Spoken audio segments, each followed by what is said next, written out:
George Washington, Our First President, by Garnet Jackson, illustrated by Cornelius Van Wright and Ying Hayu. George Washington, Our First President. It was a cold winter morning on February 22nd, 1732.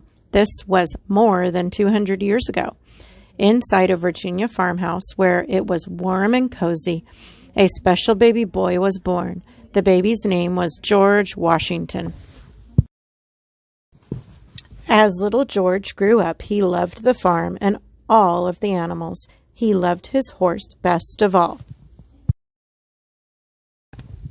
George had two older brothers who lived away. He lived with a younger sister and three younger brothers. They followed George's every move. "Let's play follow the leader," said Betty. "George is the leader," said John. Samuel and Charles agreed. George went to a small country school. He worked very hard. He was one of the smartest students. George was also the most honest boy in school. He grew up very fast. He was bigger and taller than all the other boys. Everyone looked up to George. Sometimes George would choose games for his classmates to play. "George is a natural-born leader," his schoolmaster would say. In school, George liked to read and to write. He liked numbers, but he liked to make maps and measure land best of all. This is called surveying. George practiced by measuring the vegetable gardens on his farm. Many farmers wanted George to survey their land. It would help them to know how much seed to buy when it was time to plant their crops. George was only a boy of 16, but the farmers trusted him. They knew George was very smart and honest.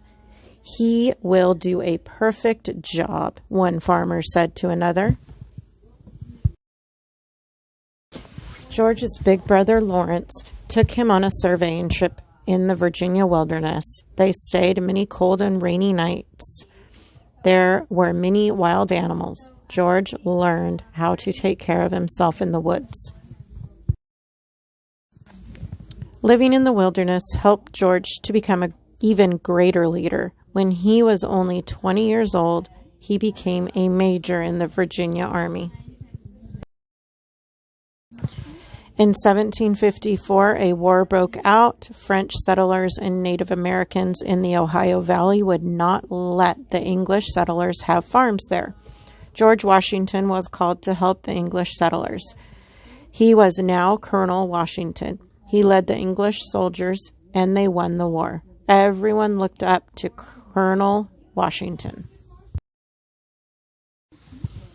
One day, George met a lovely lady named Martha Custis.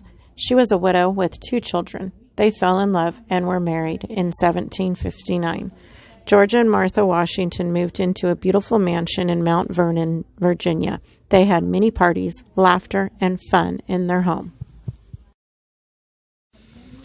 But Colonel Washington was soon called to war again. It was 1775. America was a very small country with only 13 colonies then. During this time, England ruled America. The rulers in England were mistreating America. They wanted America to pay unfair taxes. A war broke out. The Americans chose George Washington as their leader. The war lasted 8 years. The colonel was now General George Washington. Through his leadership, the American colonies won the war. America was no longer ruled by England. The colonies became the United States of America. Americans were very happy, but the new little country needed a leader. Everyone in the land wanted one, and only one man for this job, General George Washington.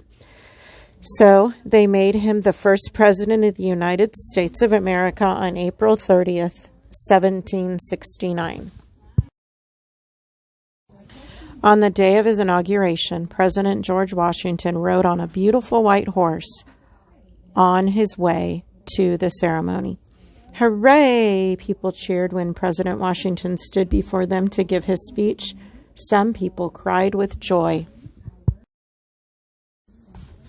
President Washington was a great president. He traveled all over America to see what the country needed. He passed good laws to help America. George Washington was president for 8 years.